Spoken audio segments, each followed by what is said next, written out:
What is going on, everyone? It's AP. I'm back here again.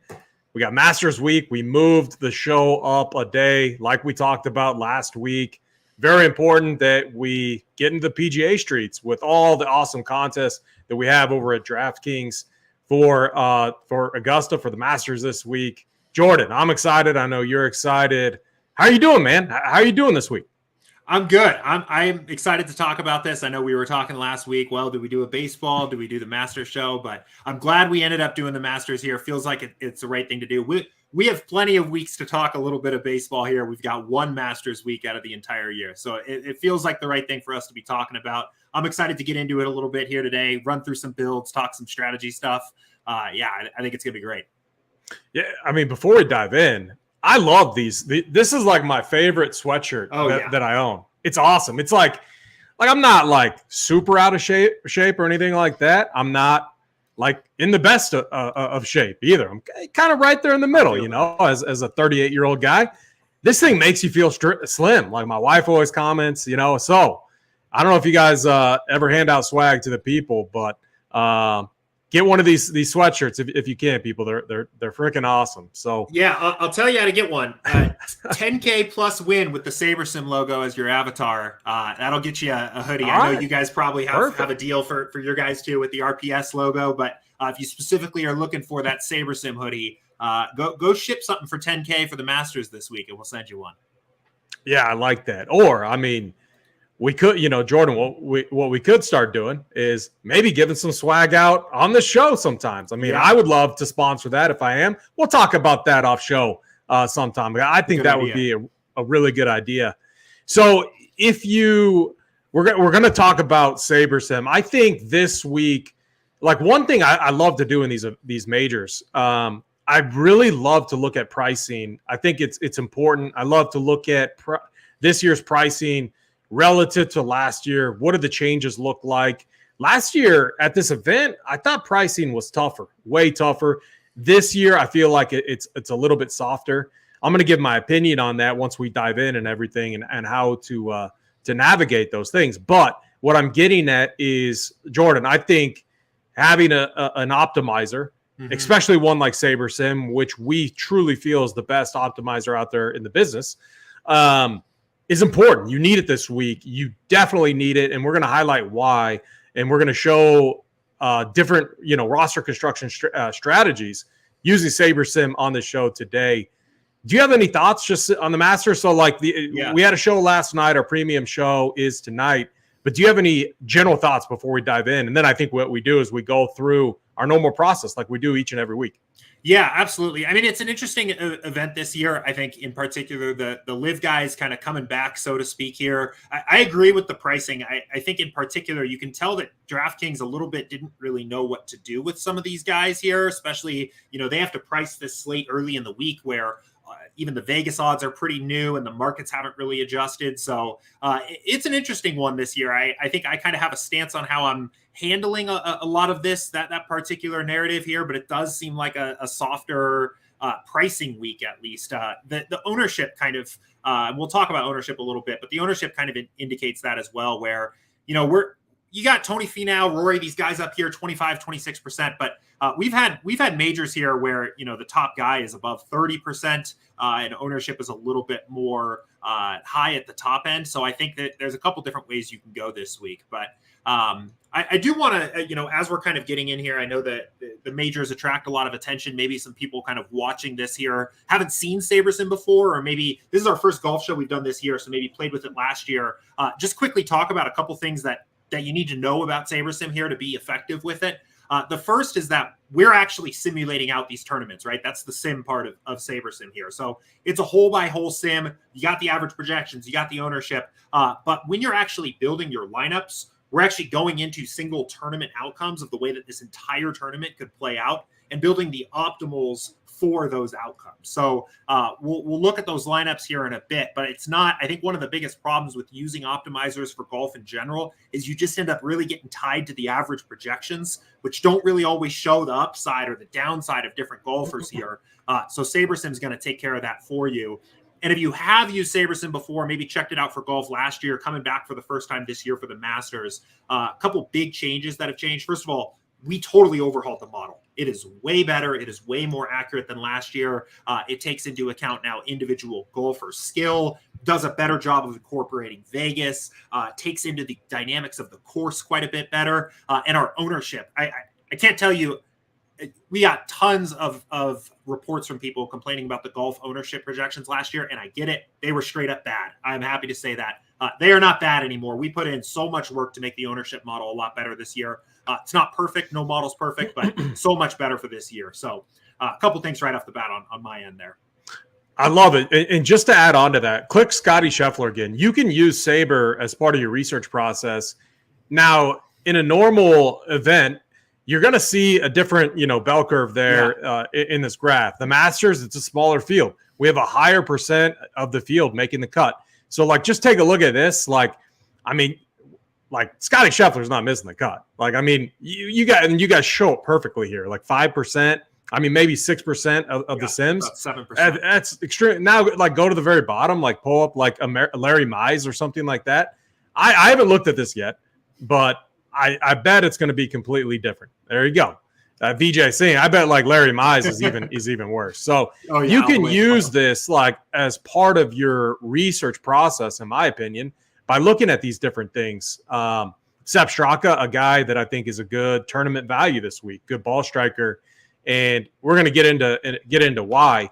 But let's run a base build for the people. We're not going to change anything. We're not going to remove players, even though this is a week where I definitely think you can remove players. Walk us through or doing, we do this for every sport, our base build. But for PGA, what are we looking at here? Yeah, so I think best place to start, we've gotten in the habit of doing this here on every show, is running the cash build to start here. This is just using Sabersim as a normal optimizer. It's taking the average projections, building the best optimal lineups. I always like to start doing this here. It lets you get familiar with the slate, gives you an idea of how things are looking. I think most importantly here, what this is doing is it is telling you what are the lineups that other people are going to get with their optimizers, right?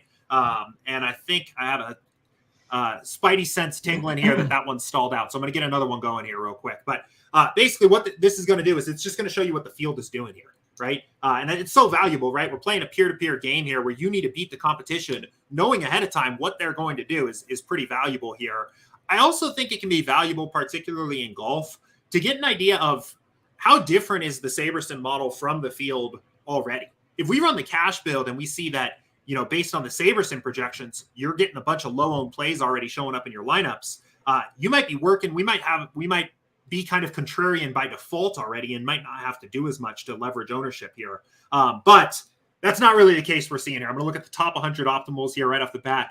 100% Brooks, 84% Finau, 68% Connors. I love what I'm seeing here. Plays here popping quite a bit right up at the top.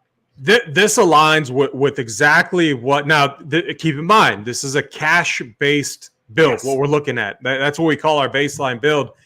And when you get soft pricing like this, and now we're going to get into tournaments too, but keep in mind this is a cash-based build. When you have soft pricing, you're going to see more of a balanced type build because these guys are going to project well. Even more so this week with these live guys. Dustin Johnson, former Masters winner. Brooks Koepka, 4-time major winner. Corey Connors coming off a win at the Valero. Tony Finau, top 10 Tony is what they always call him. Sung Jae's just been incredible here. And then Xander. That's why we're seeing this type of build. And then look at the ownerships there too. Are we getting any Scotties? Are we getting any John Rahms? Are we getting any Rorys in these builds? So Rory is popping a little bit. 28% Rory showing up here in this build. Scotty and Rahm almost non-existent in the pool of 500, which is interesting to me here. I think, big reason why, again, this is just optimizing purely on the average projections. You got to pay a little more for those guys here. And we have Rory projected higher. I think he is the favorite according to Vegas at the moment here. So I think this is a trend that's going to be pretty common throughout a lot of people's builds here on the cash settings, at least here. So it's interesting. Maybe even a leverage opportunity here right off the bat. We do have these guys projected, pretty high. It's hard for the top salary golfers in the pool to get that low owned. But I do think this is a trend that we're going to see this week. I think Rory's ownership, I might even take the owner at 26 over at 26%. And I think Scotty and Rahm, it's going to suck some of the ownership out of those guys. Yeah, I agree with that 100%. We have a great question here from Kim. When you're showing the details for the players, like the graph that we brought up, if I change the projection, does that change the details in there? Really good question. So it does not change this graph. This graph is static for the player. It is always going to be what it is, no matter what your projection is. However, if you change a player's projection, we do actually change the sims that are used to build your lineups. So let's say that you edited Rory's projection to 70.7, for example. So you take 6 points off of that. What we're going to do is in every sim, Rory's projection is going to be dropped by 6 points. So whatever the difference is between our projection and yours, we're adjusting the sims by that same value. The graphs will not change. The percentile data on the home screen will not change, but it is changing the underlying sims there. So really good question. So go back to our highest. So I think we should rerun this, but real quick, go back to the exposures. Yeah. So Brooks Koepka, my one comment there, just, to give a little feedback, my best friend, best man at my wedding, he was walking Augusta yesterday. He followed Brooks Koepka, Rory, and the absolute stud from, I kept saying Purdue, but Vanderbilt. I don't know why I said, they got similar colors, right? I don't know why I said Purdue. And he said Brooks Koepka was striping it. Obviously, Rory was striping it too. But this, with how the other thing too is he said the course is playing. He was walking with the caddy, a former caddy. He said the course is playing so long. So you're going to want the Bombers. You're going to want Rory, the Brooks Koepka. So I think you've absolutely nailed it out of the park with Koepka. I love that you guys are overweight on him. I know he's going to be chalk. And we're going to get to tournaments here soon. When I look at this, I know the guys that are going to be chalk have to be Corey Connors, coming off a win, good history here. Sung J M, phenomenal history here.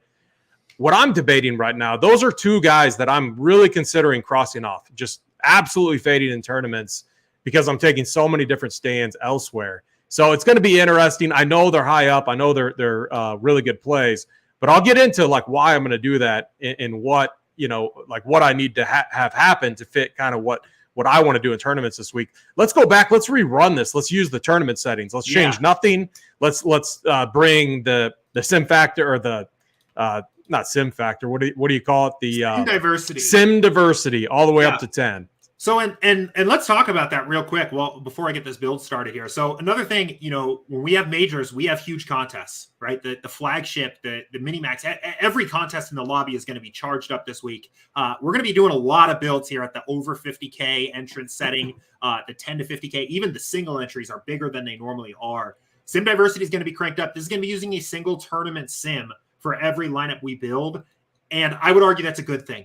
In a week like this, if you want to take something down, you need to get pretty different with your builds here, and you need to be willing to embrace some of that variance here. Now, I think you can take stands here, which we'll talk about here in a second. I don't know what's going on. This one stalled out on me too, but we'll get this one going again. You can still take stands, but I think it's important to be using that level of detail with the sims here and getting those single sim builds going here. Yeah, and as far as that, I study golf lineups quite often, and there's so many different styles right now kind of out there in the industry. What I'm seeing, you have this group that I would say is more our style, like take stands, have a tighter player pool, and what happens with that is when you miss, it's a little more painful for your pockets. But what I do is I make sure I'm playing with a good bankroll mindset, in mind, and if I'm running, bad or whatever, I'll dial it back and I'll make sure I'm playing within, my bankroll parameters. And that allows me to have a tighter player pool. The other, I think, Jordan, might be kind of more your style, which both is fine. It just comes down to what your style is kind of a larger player pool, maybe more of a bet on variance, because golf is one of the more higher, variance volatility sports out there. Do you think that's accurate? Those are the two different styles I see right now when I look at the multi-entry streets. Yeah, absolutely. And I think a lot of it, comes down to, where are what research are you doing and what stands are you taking behind them, right? Like for me, I'm going to generally kind of rely on the strength of the Sims alone, the model there, and kind of trust it, which by default, it's going to make you pretty diversified, especially for a week like this here. But if you're going through and looking at some of these guys and individually taking stands based on ownership or recent form or course history at Augusta or things like that, I think you can be a little bit more aggressive with what your player pool looks like, who you're getting most heavily over or under the field here. So we've got the build pulled up here. We talk about this here. I mean, I feel like staring us right in the face right off the bat. Tiger, little Eldrick. Low ownership too. I think name value alone, I might take the over on this as well. I think maybe about 5, 6, 7% there. Maybe feels a little. I would agree. Like Jordan, what I always see is like in the $15 milli maker, like that's where Tiger's going to be higher owned compared to like the higher up you go in stakes, he's going to be lower owned. But the name value at the Masters, he's got, and this price of 7,300, he's going to get some ownership. He always does. Yeah. But we see, I mean, right off the bat, a much more diversified pool, right? And that's the Sims working here. That's basically, looking at these single tournament outcomes here, identifying the top lineups from our pool here. So what's jumping out to you here right off the bat?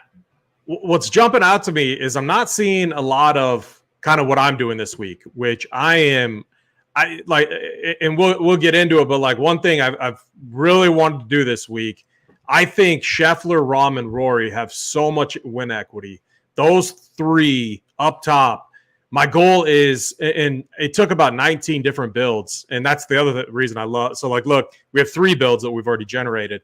So think of it, this, I started yesterday. I got like 19 of those. And eventually it just stops going across the screen, and it's like a drop-down bar to look at all the different builds you did. But my goal is, can I get 45% or more of Scheffler, Rahm, and Rory, like in all of my builds, and without sacrificing, like without having to be like way overweight on like these value punts that I like. So that's what I've been kind of tinkering with, because like what I'm seeing right here is naturally people going to this balanced build. Not a lot of Scheffler, Rahm, and Rory at high ownership. So I really do think, even though when you think about those top guys, how I see it, one, I think ownership will spread out like it always does. I think there's going to be 2 or 3 guys that ended up really high owned. I think that's likely to be Brooks Koepka, Corey Connors, and Sung J M. And what I get from Brooks Koepka, and from what I've seen when we ran this a few different times, he's just a good play this week. And I think it's the chalk that I want to eat. It looks like he's back. We don't have the reps, but it's like, I hope that maybe he ends up lower than what people are projecting. Yeah. That might not be the case, but that's what I'm hoping. Either way, I'm going to be overweight on him. I have him right around 35 to 40% is where I'm at. And that's not my highest owned golfer. In my pool that I'm targeting is right around 33 to 35 golfers is what I'm doing. So what do you see here from kind of we'll call this like our research phase? Like, what's popping out to you? Yeah, so something I did notice here, and I think this is interesting this week, is the adjusted ownership on a lot of these top highly owned golfers here is actually a little bit lower than the Sabersim ownership. We talked about adjusted ownership last week, but basically what it is we are taking the ownership projection of a player and comparing it to the range of outcomes of that player to look, are they high variance, are they low variance? If they're a chalky, high variance player, that ownership counts for more. Right? That's almost bad chalk. We don't want to play those kinds of guys. If they are chalky, but they are lower variance, their ownership, we almost care less about it, right? If they're a good play, doesn't matter if they're highly owned. We want to use them in some lineups here. For golf, this is typically, a lot of the chalk ends up with a higher adjusted ownership than the Sabersim ownership, saying a lot of times chalk in golf is bad. And I think that makes sense as a general rule of thumb. I think this week is interesting with the smaller field. More golfers are going to make the cut. A little bit easier for these top golfers to make the cut. The downside just isn't there. When you start talking about fading 25% owned guys here, when you're thinking about what does the bottom of this player pool look like, it just becomes very hard to imagine situations where these guys aren't getting through to see the weekend. So I actually think there's an argument to be made that this, even though the contests are as big as they are this week, ownership should actually play a little bit less of a role in the process. And that's what's going to happen with Sabersim by default. That's what adjusted ownership is picking up on. And maybe we're willing to embrace some of this chalk a little bit more, get different with the lineup construction, like AP's talking about here, with that playing a little bit more of the 10K guys here, less of the bounce build. But that's what Sabersim's telling to me right here. That's what I'm seeing, is that we should actually be a little bit more willing to play some of this chalk, because it's going to be harder for them to fail this week and not see the weekend. Such a good point. And just to add on to that, one thing I've always had to remind myself, especially at the Masters, because we get a higher 6-6 rate. So like if you're jumping up and down because your build has 6-6, I'm telling you, like, be cautious. You want the winner. Like you do. Like there's so, like, thinking back to last year when Scotty won, he was so low owned. And I think we're going to be surprised. I think Rahm ends up being the guy that's like kind of left out. All these guys are going to get some ownership. You can't play them all. I would not be surprised if Rahm was the guy that was left out at like 10 to 12%. And we're all surprised by that. And we're all kicking ourselves for not playing him. And then if he goes out and wins, and like you could have a 6-6, but if you don't have the winner in there, you're going to struggle. You might min cash and stuff like that, but gosh, you really want that winner. So I'm focused on here. I'll kind of walk through my strategy if you want to go back to. So one of the first things I do at the Masters week, it's, again, you got former champions are invited. So like I go down to the very bottom and there's just guys I take out. Like we don't have to take out everyone, but just, you know, if you're new to golf, like, you know, mom, hi mom, if you're watching this, she loves playing golf, absolutely loves it. Been hitting me up all day about the Masters. First thing I tell her to do, take out the Mike Weirs, the Fred Couples, the Vijay Singh, all these guys down. To actually, here, do this. Go to the 6-3. And then here's a trick that I think you taught me, but shift from 6-3 down, do the shift, and then click one of them so it deletes them all. Yep. And then now add back Sepp Straka because I like him. Wait a minute. Here, actually, I'm gonna show you an easier way, I think, to do this here. Is what we're just gonna do is we're gonna show players with a salary greater than 6-3. Can we add back? Because like we can't do it that way. Yeah. You're right. I get what you're trying to do. Because there's Sepp Straka, Georgia Bulldog. I kind of like him, and we might need him for there's a few values that I'm really over on, and it's these guys that I think are just kind of mispriced. But when you think about how soft this course is, and when you think about kind of what I'm looking for, I need those guys up top. Like I want builds where I have you can't do all three. You can't do Scheffler, Rahm, and Rory in the same build. I just don't think it works. You can do two of them, and I want a lot of builds like that. And that's how we're getting overweight on them. But to do that, we do need some exposure to these guys down here. There's a few that I think are just completely mispriced. So maybe we leave it alone and then just get aggressive on kind of the bumps that I'm going to give them. So one is Sepp Straka. The next is So there's two guys that are live guys. It's Taylor Gooch and Jason Kokrak.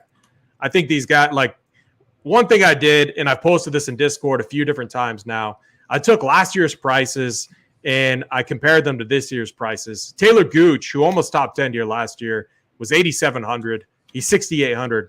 That's a $1,900 discount that we're getting. When you think about him as a golfer, like, is that justified? He's going to be lower owned too. You got to think, like, just because he went to live and we haven't seen him, like, I think that decrease is far too much. I think he's a fantastic value. Jason Kokrak, the same thing. Kokrak can absolutely nuke the ball off the tee. He's a ball striker. Adam Svensson, the Canadian, I think he's an awesome play here too. Danny Willett is another guy that I like. And then in the 7-1 range, I really like Keith Mitchell. I think he's an awesome play. Tom Hoagie at 6'9". I think he's an awesome play. And then do this. Let's just, to make things easy, I didn't do this. I left him in my pool. But just to make things easy, let's fade. Let's make some big fades here. Let's X out Corey Connors, Sung J M. And then I think I saw a lot of Tony Finau there. And when I look at Tony Finau, here's the other, and this is where it gets tough, especially if you play like me and you like to take stands. Tony Finau is going to be popular. And when I look at that range, we have Justin Thomas, that's 400 more. We have DJ, who's 100 less. We have Victor Hovland, who I think is a phenomenal. Victor Hovland, again, is one of the guys that saw the biggest price decrease. He was 10,100 last year. He's 8,500 this year.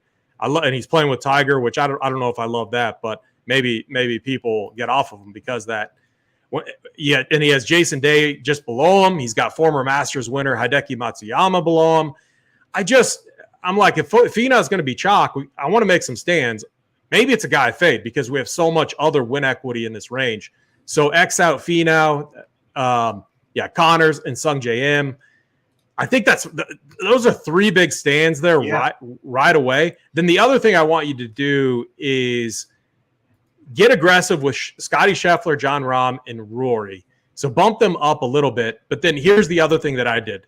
Set a minimum exposure to all three. Let's start at 35%. This was kind of like the first thing I did in my process. I'm like, okay, let's just see how it looks, making sure that we get 35% of them. So what this is going to naturally do, now that I still consider this as part of my research process, I'm not just doing this and then stopping. I'm doing this and I'm kind of evaluating what the builds look like. Yeah, let's take a look. And I think this is the right way to do it, right? It's a good point is, make some changes, take a look at how things are looking, see the impact of those changes on your build here, run a build, and then go from there here. Man, there's something going on here today. I do got to say, if you do this, if you're following me on this and you like it, make sure you X out the Larry Mizes, all the dust balls, I'll call them, down at the bottom. Mike Weir, Larry Mize, like even Bernhard Langer, all those guys X them out. Phil Mickelson. There's no way Phil. I know I'm higher on some of the live guys than most, but there's no way we're playing Phil here, even though he's a multiple-time Masters winner. Yeah, and I think it makes a lot of sense to make some of those adjustments here. I don't know what is. One guy I'm not Xing out is so we had our show last night, Jordan, and 4-man booth, which hosting a 4-man booth is a different animal. Props to the guys out there that do that on a regular basis. But we were talking about Jason Day, and he just feels like he should be a Masters winner when you think about his game. And I threw that. I forgot he was a PGA champion, not a Masters winner. But like maybe we're onto something. Day's playing some really good golf. It's crazy that when you think about his game, how good he is around the green, how good of a putter he is on these undulating greens. Yeah, I mean, he's got to be right up there. Yeah, I'm apologize here. I'm making sure that we're all good here. I'm seeing just a little bit of app instability. I'm sure you guys are seeing it here too. Some of these builds failing to get off the ground here. But we'll take a look here. We've made some changes here. See what this is looking like here in our build. Let 1500 build again and take a look. I know all about the behind the scenes. Well, I'm not an expert. I'm a donkey with all of it, but I know all about the tech difficulties. Yes, yeah. So getting that worked out on our end here, but we'll keep it rolling. Take a look at this. I did want to mention here, I kind of started to say it and then got distracted here by this, but I think this is the right way to approach the process, right? I always talk about it as iterating throughout, right? Build some lineups, make some adjustments, then build some more lineups, see what the impact of that is here. When everything's humming like it normally is, the builds only take a couple seconds, right? So rather than going through, making a bunch of changes, running the build, and then thinking, I don't like the way this came out, and then you have to figure out what was the change that you made. This way, you can kind of go piece by piece here. And that's what AP said he was doing too, right? You said you had 20 builds or something like that here at this part of your research process. Right.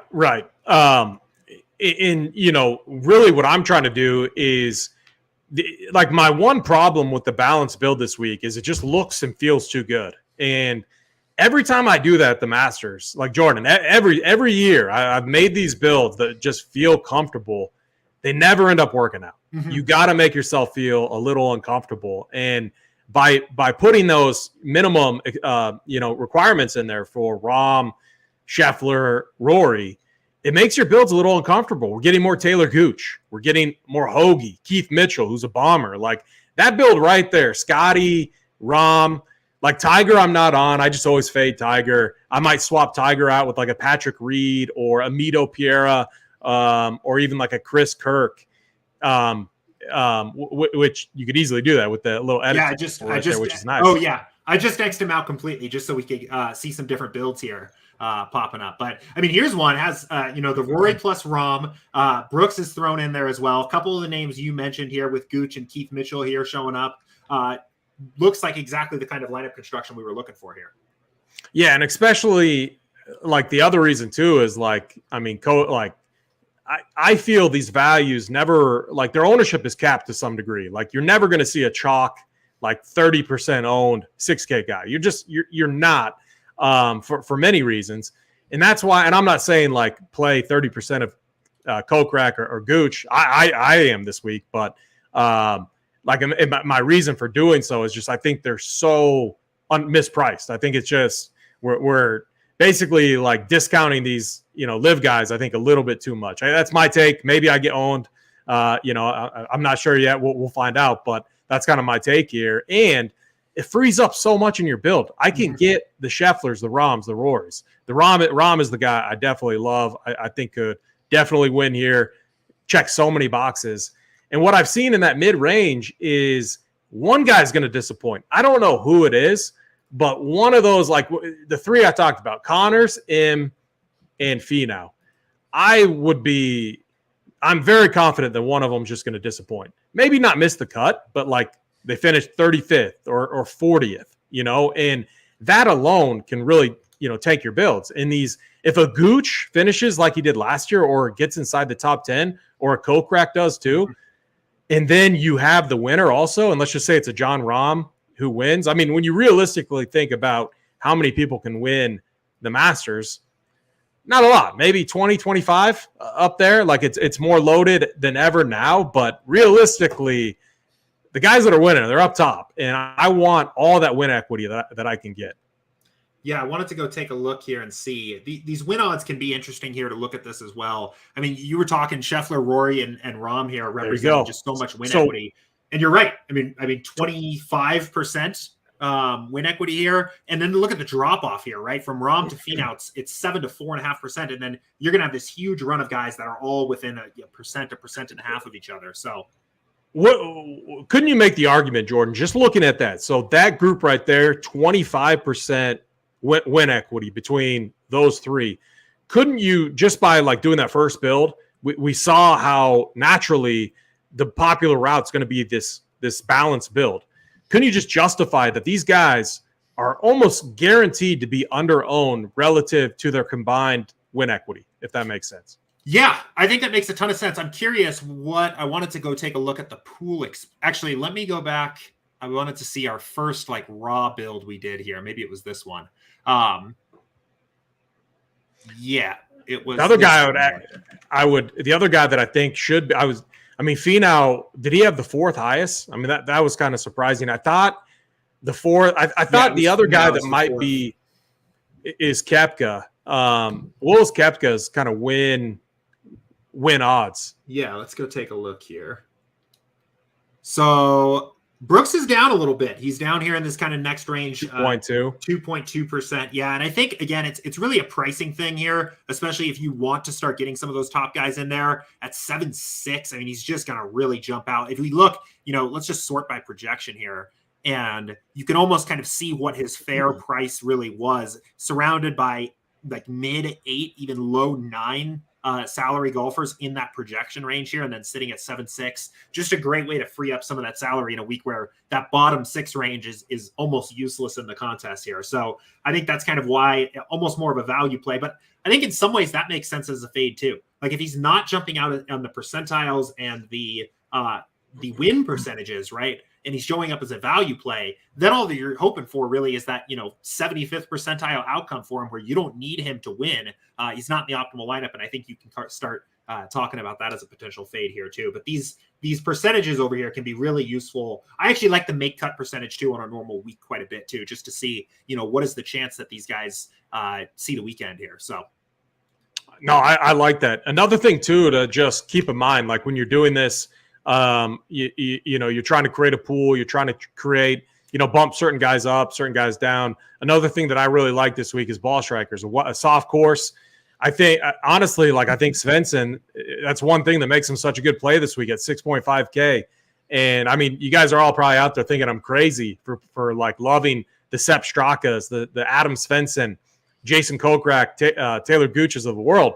But I'm telling you, it helps me unlock the guys that I think have the most win equity up top.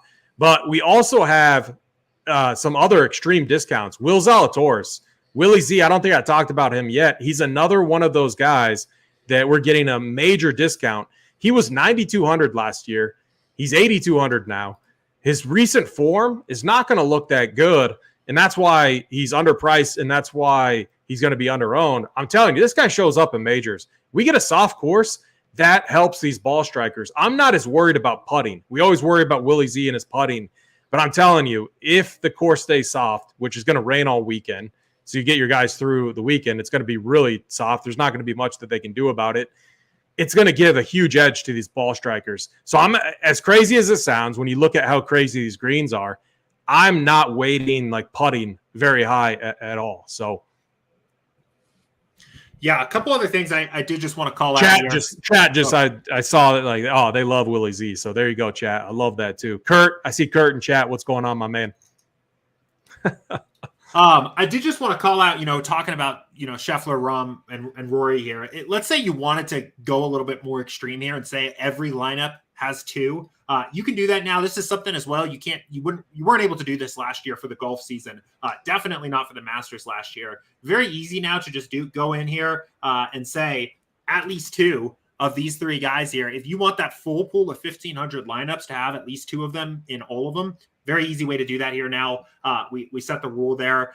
The other thing I wanted to call out, and I know for Thursday, it doesn't sound like it's going to be as impactful here, but definitely Friday and certainly heading into the weekend, tee times. If we need to start doing stuff with weather splits for the showdown contests here, you can do that. I know in particular, it sounds like Friday afternoon is going to get a little hairy here, at least rain, some wind as well.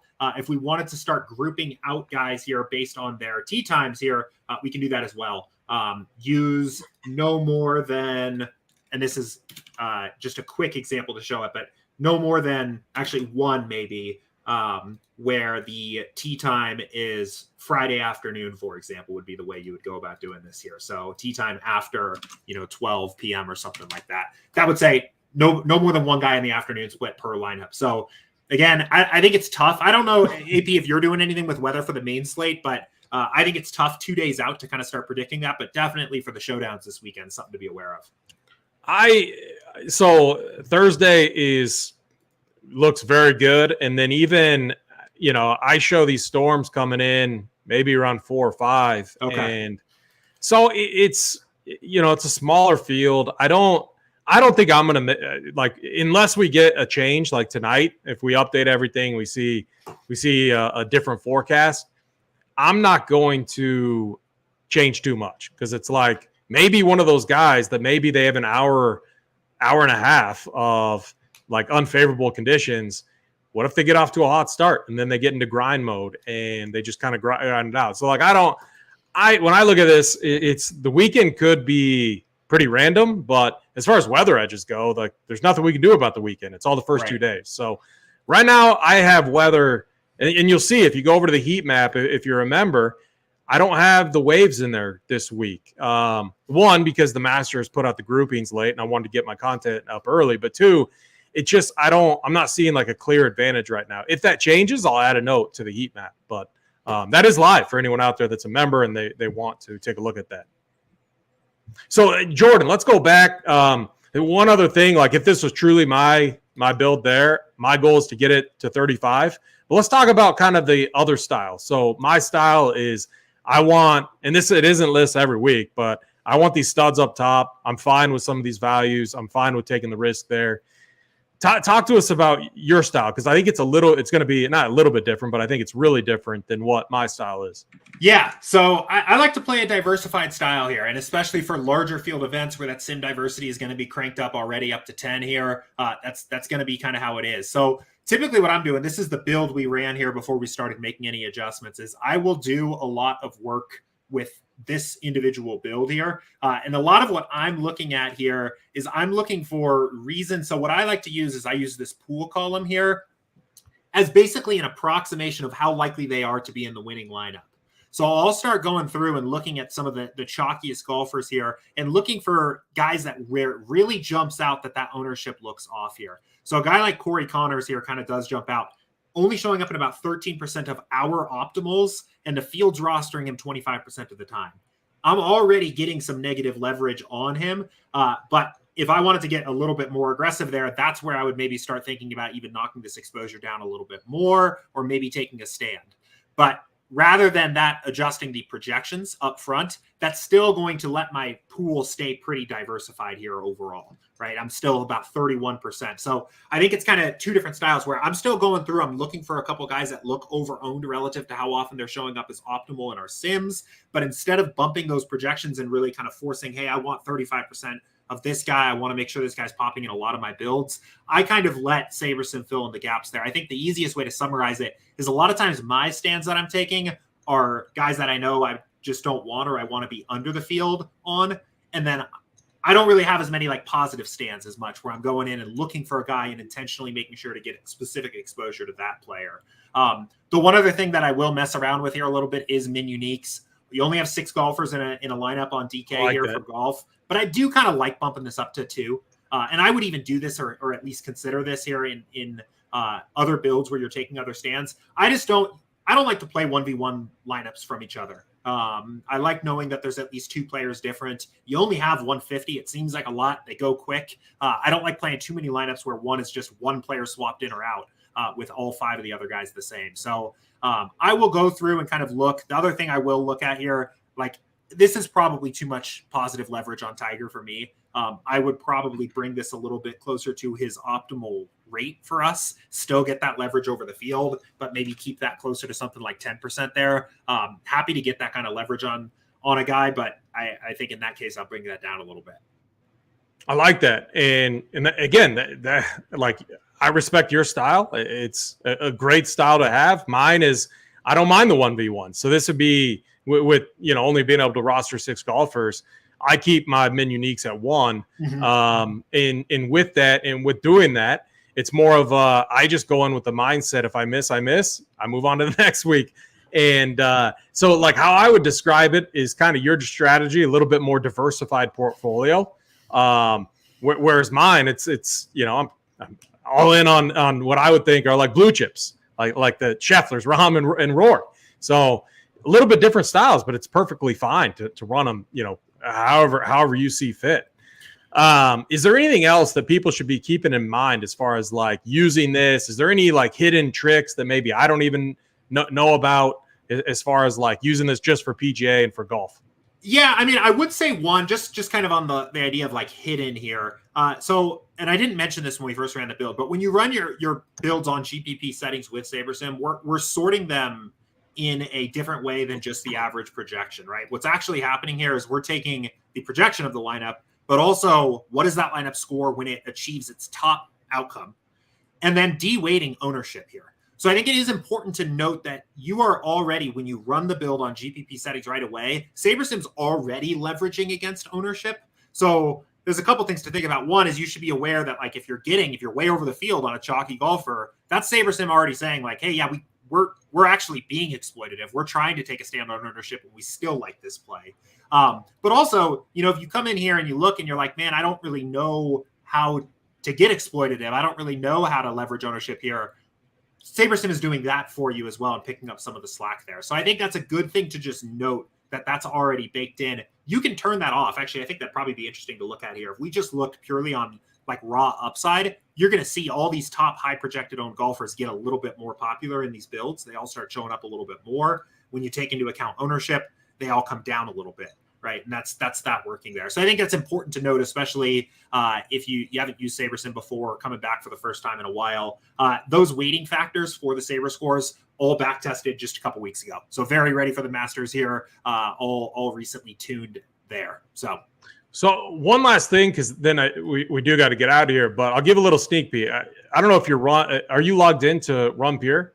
Yeah. I was just going to show it. So there's 2 things. I use Saber just, all the time, obviously, for all sports, but for golf. And then what I have is the heat map. So you can pull that up here real quick.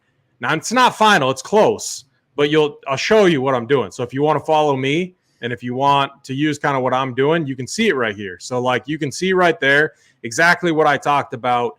I want Rahm, Rory, Scheffler. So I have Rahm, Rory, core played. Now, a lot of this could change because what I have to go and do, I'm still dialing down my pool. Like I just faded Connor, so I moved him to under fade. For me, that means I'm fading. You don't have to fade them, but I am. I got to make a couple other cuts to really get the pool that I want. But then the green guys, I'm setting the min-max rules in there, and I'm really trying to get as close as I can to what I'm showing here on the heat map. So this is just a tool that's out there for the members. Big T has his player pool as well. You could use that if you want to use his player pool, but just wanted to give a little behind the scenes take. So the heat map's going to be finalized probably about 6 or 7 after NBA lock. I'm really close right now. I have a few more builds to run because I feel confident about the route that I'm on this week. It's uncomfortable. The builds look good, and I'm leaning on these values. If the values get there, I'm gonna be mint. And you can see that I'm under on that mid-tier build. I'm making so many stands kind of in that mid-tier range. That's just my route this week. That's where I'm at. So a little behind the scenes look there at the PGA heat map. Yeah, I like it. One thing I would do here is if you pull this up and start incorporating this here, I would start with projection adjustments, bumping up the guys here that are in green, bumping down the guys in red, maybe leaving the filler guys at their current projection. Leverage kind of depends. Maybe you give them a little bit of a bump here, and then run the build and then get to the exposures that are listed here post-build. I just think that's a general better process here. It lets Sabersim be a little bit more flexible. With sim diversity at 10, you're going to be able to get basically everything you want the way you want it in a build with 1,500 lineups anyway. So that's how I'd go about it. That's how I'd go about applying the heat map there, is start with the projection bumps there, which is generally what we tend to do on this show. So I like it. Good stuff. Do you have any final thoughts? No, I'm excited. I can't wait to watch this here. I think it's always fun. I always go through, tag all my golfers that I'm heavily exposed to there in the app and keep an eye on them throughout the day. Always a fun time of the year. So no, I'm just looking forward to it. I'm glad we were able to talk about the Masters a little bit here today. Yeah, I was too. It's going to be a fun week, Jordan. Appreciate it as always. We'll be again. If you have any questions, I'm going to be in Discord most of the night, dialing all my stuff. We got Big T. We got the premium show, JSU, and all the guys later tonight. I think that's going at 9 Eastern. So make sure that you are in Discord. We have NBA up to lock. I think it's premium. I think us 4 are going to be on it as well. We might talk Masters. I mean, why not? The NBA right now is an absolute disaster. It's just crazy. Unfortunately, I'd be more excited, but the contests aren't that good. Rightfully so, though, because we have MLB, we have the Masters, obviously, but we still got some okay contests. So we're going to be grinding in the NBA winners, but we're going to be talking a lot more PGA all throughout the night. So if you have any questions related to Saber, we have a channel in our Discord, the Sabersim channel. Toss them in there. You can always hit me up, shoot me a DM, and I'll get back to you as well. But with that, Jordan, we got to get out of here. He's Jordan. I'm AP. Let's run